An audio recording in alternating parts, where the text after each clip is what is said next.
봄꽃이 지고 산과 들의 색이 짙어지기 시작하는 요즘, 바다에서는 붉은 멍게꽃이 피고 있는데요. 제철을 맞아 더욱 맛이 오른 멍게는 우리에게 비교적 친숙한 해산물이죠. 하지만 옛날에는 생산량이 너무 적어서 요즘과 달리 아주 귀하고 비싼 해산물이었다고 해요. 멍게가 지금처럼 널리 보급되게 된 이유는 바로 1970년대 시작된 멍게 양식 덕분인데요. 똑똑한 바다, 오늘은 생산력을 높이고 나아가 수산자원 보호에도 도움이 되는 양식에 대해 알려드립니다. 양식은 과연 언제부터 시작되었을까요? 삼국사기에 고구려와 백제의 양어 기록이 있다고 하니 우리의 양식 역사는 삼국시대 혹은 그 이전에 시작되었다고 볼 수 있어요. 뿐만 아니라 고려와 조선시대에는 미역밭과 김밭을 일궜다는 기록이 있는 등 양식의 역사가 매우 오래되고 또 양식 기술에 관심이 많았다는 것을 추측할 수 있어요. 그렇다면 현재 활용되는 양식법에는 어떤 종류가 있을까요? 어류의 양식법 중 바다에서는 가두리 양식법, 제포식 양식법, 그리고 순환 여과식 양식법 등이 있어요. 가장 먼저 가두리 양식법은 바다에서 하는 양식법 중에서 가장 널리 활용되는 양식으로 바다에 그물로 만든 틀 안에서 물고기를 기르는 방식으로 주로 돔 종류나 넙치, 우럭 등을 기르는데요. 그물 안팎의 물이 자유롭게 교환이 되기 때문에 양식장 수질이 나빠지지 않는다는 장점이 있어요. 하지만 어류의 성장을 위해 자연사료 외에 인공사료도 함께 급여해야 하는데요. 이때 그물 밖으로 사료가 빠져나가지 않도록 하는 게 매우 중요하다고 해요. 두 번째로 방류제포식 양식법은 연어와 같은 회기성 어류의 치어를 방류한 후 성어가 되어 산란기에 방류한 곳으로 돌아올 때 잡는 방법으로 회유성은 거의 없지만 정착성 수산물인 전복 같은 경우에도 이 제포식 양식법을 활용, 방류 후 계속 관리하다가 적당히 자라면 잡는다고 해요. 순환 여과식 양식은 말 그대로 수조의 물을 계속 여과시켜 순환시킴으로써 한 번 사용한 물을 여러 번 재사용하는 방식인데요. 설비 비용과 전력 사용 비용이 많이 들어서 주로 종묘 육성에 활용하는 경우가 많아요. 바다 양식에는 어류 외에 저서생물 양식이 더 활발한 편인데요. 저서생물은 바닥 또는 바위 등에 붙어서 사는 습성을 이용한 양식법이 발달했어요. 조개 껍데기, 뗏목, 밧줄 등의 부착성 조개류를 부착하여 양식하는 수화식 양식이 가장 대표적이며 멍게나 굴, 홍합 양식에서 많이 활용되고 있어요. 미역이나 다시마를 양식하는 밧줄 부착 양식, 김을 양식하는 발양식 등의 부착 양식을 비롯한 대합이나 바지락 등 주로 모랫바닥에 사는 조개류를 양식하는 바닥 양식법 등이 있어요. 이렇게 다양한 양식법을 통해 각종 수산물이 안정적으로 생산되는 덕분에 우리의 식탁도 훨씬 풍성해졌는데요.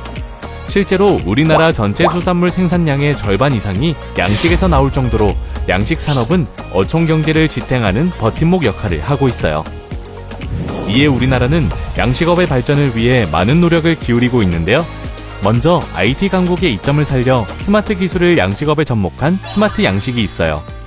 스마트 양식은 ICT 기술을 기반으로 양식장을 자동화, 지능화한 것으로 수산물이 성장하는 데 가장 중요한 수온, 염분, 용존산소 등의 사육 환경을 관리하고 사료를 자동으로 제공함으로써 생산성을 크게 향상할 수 있는데요.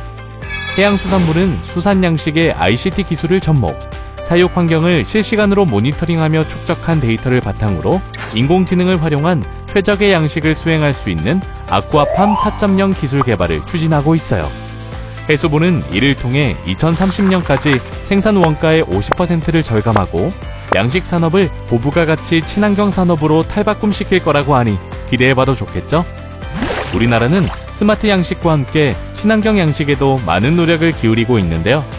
특히 가장 친환경적인 양식 방법으로 손꼽히는 바이오플락 기술에 대한 연구에 집중하고 있어요. 그동안의 양식 산업은 사료 찌꺼기 등으로 인해 환경적인 측면에서 우려되는 부분이 있었는데요. 미생물을 이용한 친환경 양식인 바이오플락 기술이 새로운 대안으로 떠오르고 있어요. 바이오플락은 사료 찌꺼기나 물고기가 배출하는 배설물에서 발생하는 오염물들을 미생물들의 먹이로 활용함으로써 물을 정화하고 다시 물고기가 이 미생물을 먹음으로써 인공사료의 양을 줄이는 친환경 양식 기술인데요.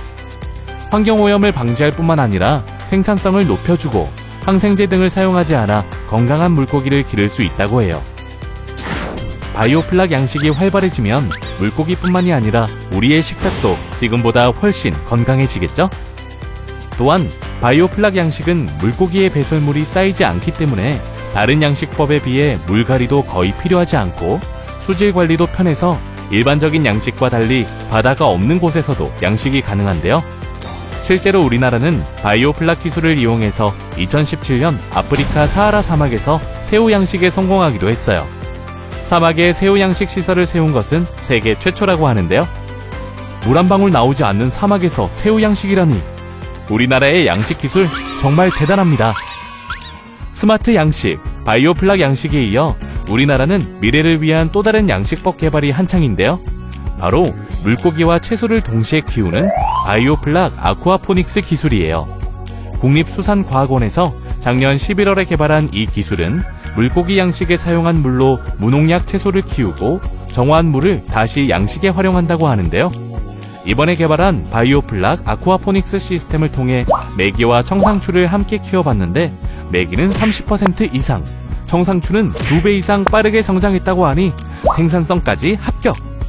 앞으로 메기 외에도 다양한 밤수어리와 바질, 새싹 인삼 등 고급 작물에도 적용할 예정이라고 하니 새로운 소득 창출원이 되겠죠? 양식 산업은 많은 미래학자가 예견한 대표적인 미래 먹거리 산업이라고 하는데요. 우리의 양식 기술로 더욱 풍요로워질 우리 바다. 똑똑한 바다가 응원합니다. 해수부는 언제나 여러분의 질문을 기다립니다. 바다에 대한 궁금증을 댓글로 달아주세요. 해수부가 답합니다. 구독과 추천 꾹!